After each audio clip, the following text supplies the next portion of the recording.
Bienvenue à toutes et à tous. Vous êtes bien sur Grand Littoral TV. On fait le point sur toute l'actualité, tout ce qui se passe près de chez vous. Et on commence en prenant la direction de Saint-Omer, où les travaux de la place Victor Hugo, place Foch et place Pierre Bonhomme avancent. Des chantiers imposants qui en plus donnent de nouvelles contraintes aux restaurateurs et aux cafetiers qui disposaient d'une terrasse donnant sur une de ces trois places. D'après une charte, les professionnels de la restauration vont devoir mettre la main à la poche pour investir dans du nouveau mobilier de terrasse qui sera uniformisé. Un coût qui donc peut s'avérer important, surtout pour les petits établissements par exemple. Le modèle de parasol imposé coûte 4 000 € l'unité, ou alors le Storban en tissu haute qualité coûte lui 10 000 €. Alors pour aider les commerçants à investir dans ce nouveau mobilier, la ville et la CAPSO ont mis en place des aides allant jusqu'à 2 000 € chacune. Une charte qui serait pourtant bien vue par ces commerçants, même si certains dénoncent le manque de choix dans le listing des meubles ou encore le prix de ceux-ci. Écoutez cette interview de certains de ces professionnels, signée Louis Caillé. Nous avons les séparateurs qui coûtent le plus cher. Les séparateurs, c'est du feuilletage, comme un pare-brise, c'est très cher. Ça correspond à peu près pour l'ensemble de la terrasse à 15 000 €. À cela s'ajoute un parasol 4 mâts, les tables et les chaises, un budget global, je dirais, de 27 000 € hors taxe. Et effectivement, la ville nous a demandé d'avoir à peu près tous les mêmes terrasses. Bon, il y a une charte qui s'est mise en place où il y a eu discussion sur les coloris principalement. Et donc la note va être posée pour à peu près le 10 juin. Cette place, on voit beaucoup de beaux bâtiments et j'estime que on ne peut pas mettre des parasols rouges, jaunes, bleus, verts, ça ressemble, c'est pas uniforme justement. Alors il y a certaines contraintes que certaines personnes n'ont pas trop appréciées, je dirais, mais globalement je pense que c'est une très bonne chose.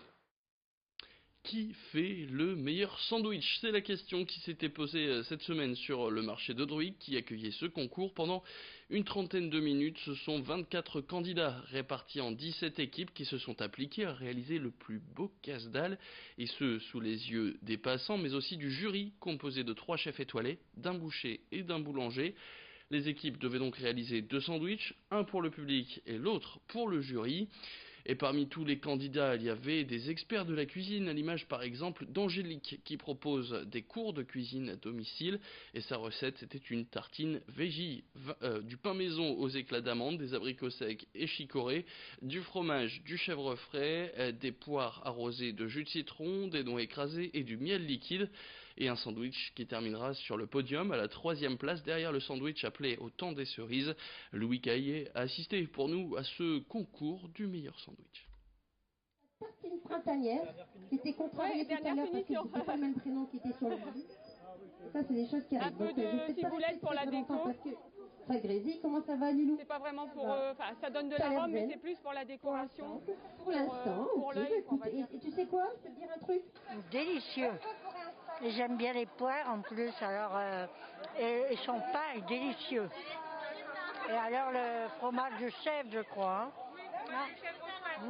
C'est délicieux, monsieur. C'est également un produit rustique. Des livres. Le pain est très bon. La maison de la presse. Nous avons des produits consistants en fait. Et on sent que c'est produits naturels. Également offert. Très bon. L'imprimerie d'Audruic a également offert tout à fait. des bons à faire du pain soi-même. Bon, c'est du temps, mais comme vous voyez, très, chaque très bon. candidat. Direction le Touquet, maintenant la maison d'hôte Ecotia, située dans le cœur de la ville, n'est pas qu'un hébergement de grand standing, elle permet aussi d'offrir du rêve aux enfants malades. Stéphane Cateau et Malvine Sevrin ont rencontré sa propriétaire, Madame François. Elle a redonné vie à cette demeure chargée d'histoire. Elle s'appelle Ecotia, littéralement Dieu a fait pour nous ses loisirs. Nichée dans le centre du Touquet à l'abri des pins et des regards, c'est une imposante demeure. Construite en 1926, elle a subi de nombreux travaux pour être aujourd'hui la plus belle maison d'hôte de la ville. Ce n'est pas une maison d'hôte comme les autres. Sa propriétaire, c'est Marie-Josée François qui s'est lancée dans ce projet il y a 7 ans. Malade et après un long séjour hospitalier, elle décide de créer ce lieu. Un gîte de luxe ouvert à tous et un endroit pour accueillir des enfants malades. Je reviens d'une deuxième vie, je suis dans une deuxième vie. Et à l'époque, je me disais, si je m'en sors, je ferai quelque chose pour autrui. Je ne savais pas très bien pour qui. J'ai choisi les enfants parce que je trouve que la maladie vis-à-vis d'un enfant, c'est toujours injuste pour tout le monde, mais un enfant encore plus. Ces petits bouts de chou-là, quand on les voit, je vous assure, ils ont une force dans le regard. C'est fabuleux. 5 à 6 fois par an, les enfants sont hébergés dans ce cadre enchanteur. Ils y oublient les blouses blanches, réapprennent la vie et les émotions positives. Tout est pris en charge. C'est la volonté de la maîtresse de maison. Chaque chambre qui est louée, naturellement, me fait vivre la maison. Et donc, c'est pour ça que je peux recevoir gracieusement. Le but, c'est de recréer ce lien familial et recréer une atmosphère positive pour que demain soit un nouveau jour ensemble. Moi, ce que je veux, c'est ouvrir ma maison, mes portes, mon cœur, et pour tout ça. Depuis sa création, plus de 22 familles ont séjourné dans ce havre de paix.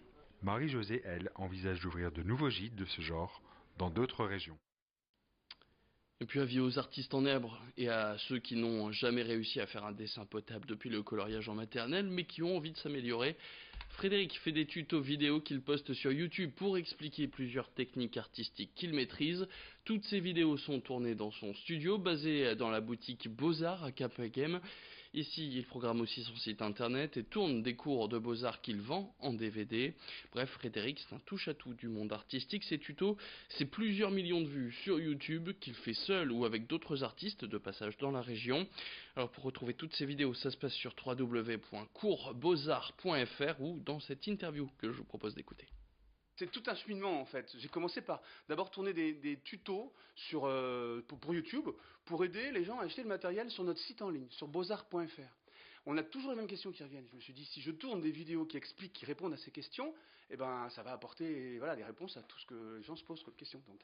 Et ça a commencé comme ça. Et puis après, je suis arrivé moi-même à mes limites techniques, artistiques, et je me suis dit, si je m'entourais d'artistes dans toutes les disciplines artistiques, on pourrait monter une encyclopédie, tu vois, une académie vivante, avec plein de vidéos dans toutes les disciplines artistiques. Et le machin, en tirant la ficelle, j'ai constitué une équipe d'une quinzaine d'artistes, et on est parti à l'aventure il y a 2 ans et demi maintenant, et on a tourné 650 cours dans toutes les disciplines. Et puis on termine avec cette récompense. 5 plages des Hauts-de-France pourront afficher pavillon bleu cet été. Un pavillon qui souligne la bonne qualité des eaux de baignade, une bonne gestion des déchets et souligne aussi les actions faites en faveur de l'environnement.